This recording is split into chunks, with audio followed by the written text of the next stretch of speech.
The air in Toronto is thick with the scent of ambition, a palpable hum that vibrates through the city. John Chayka, our new general manager, has been a whirlwind, a force of nature reshaping the very foundation of the Maple Leafs. He promised change, and he delivered. From the lottery win that brought us Gavin McKenna to the bold acquisition of Nick Paul, the signing of Sergei Bobrovsky, Jack Roslovic, Colton Sissons, and Teddy Bluger, this isn't the same old Leafs. This is a team reborn, retooled, and ready to erase the bitter taste of last season. But even with all the new faces, all the strategic maneuvers, the whispers persist. The relentless pursuit of perfection, the insatiable hunger for the Stanley Cup, demands constant vigilance. Chayka himself acknowledged the need for significant changes to the roster construction, aiming for a team that is deeper, faster, bigger, heavier. And while he expressed satisfaction with the progress, the question remains, is it enough? Have we truly solidified every single piece of the puzzle? Because the NHL is a brutal, unforgiving league. Complacency is a death sentence. And as we look ahead to the 2026-27 season, even after a monumental offseason, there's a nagging sense that one more piece, one more strategic acquisition, could be the difference between contention and coronation. We need another forward, a player who can not only contribute now, but also grow with this evolving roster. And that's where the spotlight shifts once again to Calgary. Not for the familiar name we discussed before, but for a different kind of talent, a younger, high-upside player who could inject a new dynamic into our forward group. Heavy Sports has thrown a fascinating trade proposal into the mix, one that demands our immediate attention. They suggest the Maple Leafs acquire Connor Zary from the Flames. This isn't just another depth piece. This is a former first-round pick, a player with a proven track record of offensive production. Even if his most recent season was a step back, the proposed deal is intriguing. The Maple Leafs get Connor Zary and a 2027 fifth-round pick. In return, the Flames receive a 2027 second-round pick and a hard-nosed bottom-six forward, Dakota Joshua. Let's break this down like a GM in the war room. Zary is just 24 years old. That's critical. He's not a finished product. He's a player with significant upside, a blank canvas for our development staff. He's exactly the kind of young talent that a team like the Maple Leafs should be targeting. A player who can not only help in the present, but also become a core piece for the future. His most recent season, 2025-26, saw him put up 12 goals and 25 points in 74 games. On the surface, it might look like a dip, but context is everything. The Flames were in a state of flux, a rebuilding team. For a young player, consistency can be elusive in such an environment, but look at his other seasons. In 2024-25, he notched 13 goals and 27 points in just 54 games. That is 0.5 points per game pace, a strong indicator of his offensive capabilities. And as a rookie in 2023-24, he posted career highs with 14 goals, 20 assists, and 34 points in 63 games. These aren't just numbers. They're a testament to his potential. Zary has already shown he can provide solid secondary offensive production when he's playing at his best. He's a player who can bounce back, who can thrive in a new environment, especially one with the structure and talent of the Maple Leafs. Where would he fit? That's the beauty of it. Zary is versatile. He can play both on the wing and at center. Imagine him on the third line, potentially alongside Teddy Bluger and Easton Cowan. That's a line with speed, skill, and defensive responsibility. But his potential doesn't stop there. If he takes a step forward in his development, if he truly breaks out in Toronto, he could absolutely challenge for top 6 minutes. That kind of internal competition, that kind of depth, is what championship teams are built on. And let's not forget the power play. Zary would give the Maple Leafs another option for their second unit, adding another layer of offensive threat. In today's NHL, special teams can make or break a season, and having multiple weapons is paramount. The cost? A 2027 second-round pick and Dakota Joshua. Feels like a calculated risk with immense potential reward. Joshua is a solid, hard-nosed player, but Zary represents a higher ceiling, a younger asset with more offensive upside. For a team like the Maple Leafs, constantly striving for that extra edge, this is a gamble worth taking. Chayka has been bold. He's made the tough decisions. He's shown a willingness to move pieces, to acquire talent, to do whatever it takes to build a winner. This isn't about resting on our laurels after a busy offseason. This is about continuous improvement, about seizing every opportunity to strengthen the roster. The Maple Leafs have added many new players, yes. They've made significant strides. But the journey to the Stanley Cup is long and arduous. It requires foresight, adaptability, and the courage to make the right moves at the right time. Connor Zary represents an opportunity to add a young, skilled forward with significant upside, a player who could thrive in our system and become a key contributor for years to come. But wait, the plot thickens. Because while we're talking about potential trades and future assets, there's another path, a different kind of gamble, that could inject immediate grit and scoring punch into this lineup without sacrificing future draft capital. We're talking about the UFA market, specifically those players who, for one reason or another, haven't found their perfect fit yet. These aren't bottom-of-the-barrel options. These are players with proven NHL experience looking for a chance to prove themselves. And at the top of that list, a name that sparks both excitement and controversy, Evander Kane, the former Canucks forward, had a bit of a down year, leading to his hometown team, now officially in a rebuilding phase, passing on re-signing him. This is a player who, in the right situation, can still be a force. He's a former 30-goal scorer with a mean streak, a physical presence, and a knack for getting under opponents' skin. And for the Maple Leafs, a team that has often been criticized for lacking that playoff edge, that raw intensity, Kane could be a fascinating, albeit risky, proposition. The beauty of this scenario lies in professional tryout contract, the PTO. This isn't a guaranteed deal. It's an audition. If Kane comes to camp, performs well, and shows he's a fit, the Leafs can find a way to sign him. If it doesn't work out, if the chemistry isn't there, or if his performance isn't up to par, the team can simply terminate the contract. No harm, no foul. It's a win-win for the team. For Kane, it's a chance to resurrect his career, to prove he still belongs in the NHL, and potentially earn a contract elsewhere even if Toronto doesn't sign him. The immediate concern, of course, is fit. The last thing Toronto needs is another 30-ish forward who doesn't contribute significantly. Ideally, the Leafs should be targeting younger pieces, players with long-term potential. But Kane isn't about a long-term commitment. He's a complementary piece, a veteran presence who can bolster the overall lineup, especially in a specific role. Imagine Kane on a team-friendly deal, a 35-plus contract structure. This means a one-year deal at league minimum, loaded with incentives. He could potentially earn $4 million or $5 million if he hits all his bonuses. That's a significant return for a minimal cap hit, especially if he can contribute offensively. While another 30-goal season might be a stretch, something around 15 goals, coupled with his physical play and veteran leadership, would be a fantastic addition to this club. The likelihood is that Kane is holding out for one more multi-year deal. That's a tough sell given his recent decline and past off-ice issues. Unless a team is willing to offer him a 2- or 3-year deal at a lower salary, it might not happen. And that's not the path the Maple Leafs should take. But if Kane is willing to take a 1-year, show-me deal, a chance to prove his worth and resurrect his career, then the Maple Leafs should absolutely be interested. This isn't about building the future. It's about optimizing the present. It's about adding a specific element, grit, scoring, and a physical edge that could be crucial in the playoffs. Chayka has shown he's not afraid to take calculated risks. A PTO for Evander Kane is precisely that, a low-risk, high-reward proposition that could pay off handsomely.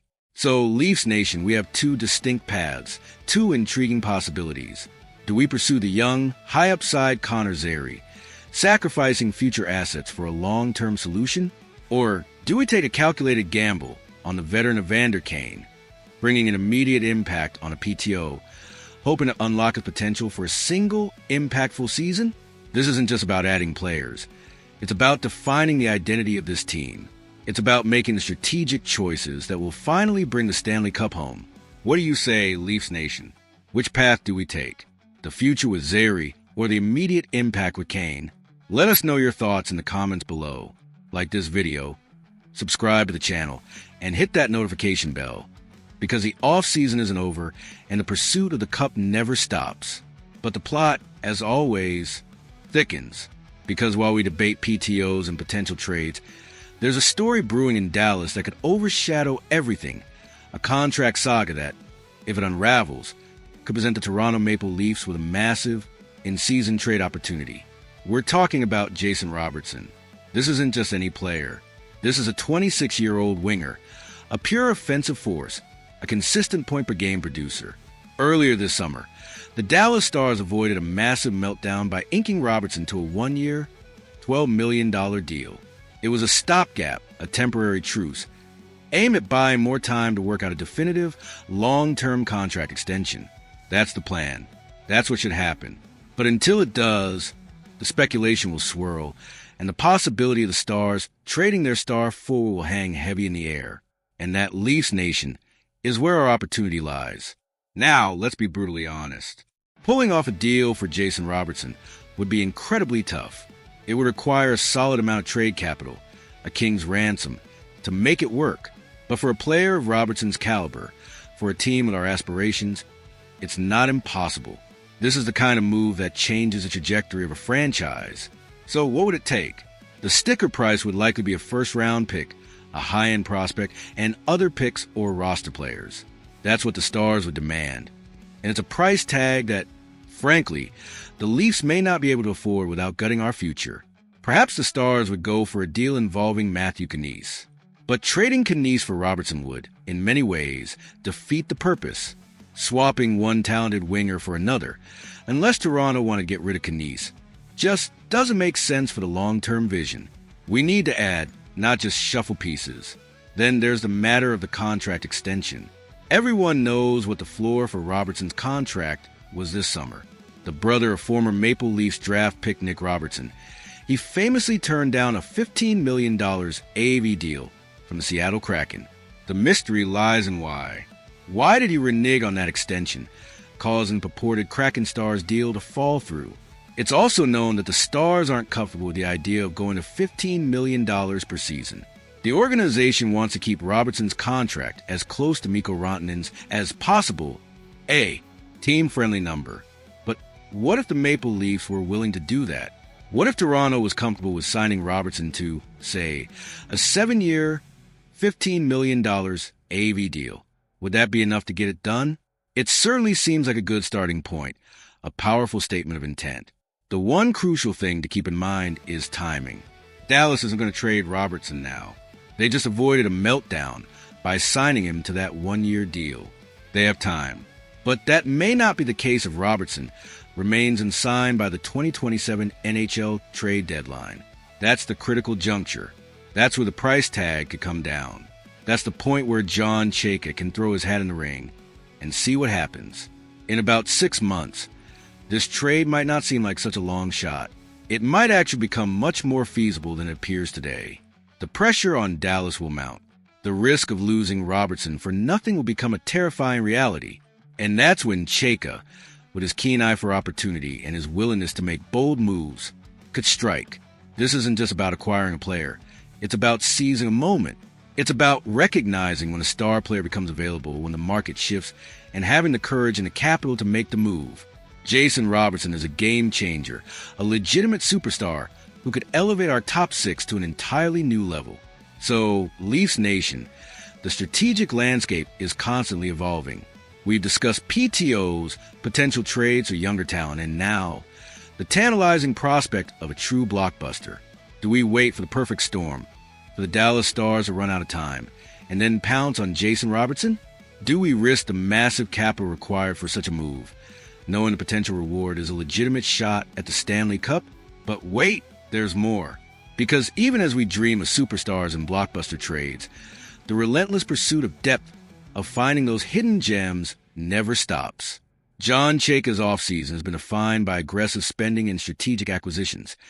But the question remains, are we truly done? The answer, for any team with championship aspirations, is almost always no. There's always another piece, another angle, another opportunity to strengthen the roster. And that brings us to a different kind of target, a player who might not command headlines, but could provide a crucial boost to our forward depth. Elmer Soderblom of the Pittsburgh Penguins. The Penguins are entering the season with a surplus of NHL-caliber forwards. This creates an opportunity, a crack in the market that a shrewd GM like Chayka can exploit. It would be entirely understandable if the Maple Leafs were kicking tires on Soderblom, a young forward with an intriguing blend of size and skill. Heavy Sports has put forth a trade pitch that makes a lot of sense. The Maple Leafs acquire Elmer Soderblom. In return, the Penguins receive a 2027 second-round pick and the veteran blue liner, Philippe Myers. Let's break down this proposal. For the Maple Leafs, this is about adding a young forward with size who can immediately improve our depth. Soderblom is 6'8". Let that sink in. A player of that stature brings a unique physical dimension to our bottom six, something Chayka has explicitly stated he wants more of: bigger, heavier players. His offensive production, while not elite, is certainly respectable for a player who could slot into our third or fourth line. After being traded to the Penguins last season, he posted 5 goals and 10 points in just 20 games. Before that, he had 4 goals and 11 points in 26 games for Detroit in 2024-25. These aren't world-beating numbers, but they show a player who can contribute secondary offense, a crucial element for a deep playoff run. Soderblom's game isn't just about offense, though. He plays a heavy game, a physical style that will be a welcome addition to our bottom six.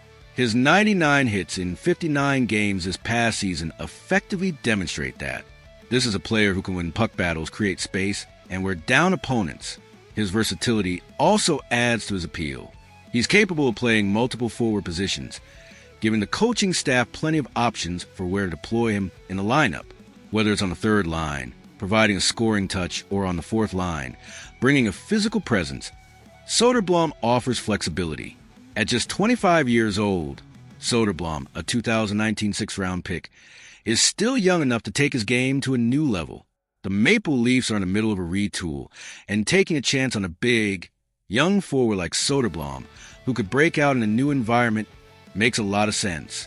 He has 106 career NHL games over 3 seasons, with 16 goals, 16 assists, 32 points, and 163 hits. These are solid numbers for a depth forward, and the potential for more is clearly there.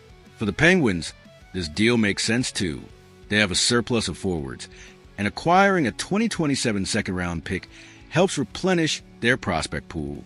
Philippe Myers, a solid veteran blue liner, provides them with immediate defensive depth. It's a win-win, a classic hockey trade that addresses needs for both teams. The fit for Soderblom in Toronto looks very strong on paper.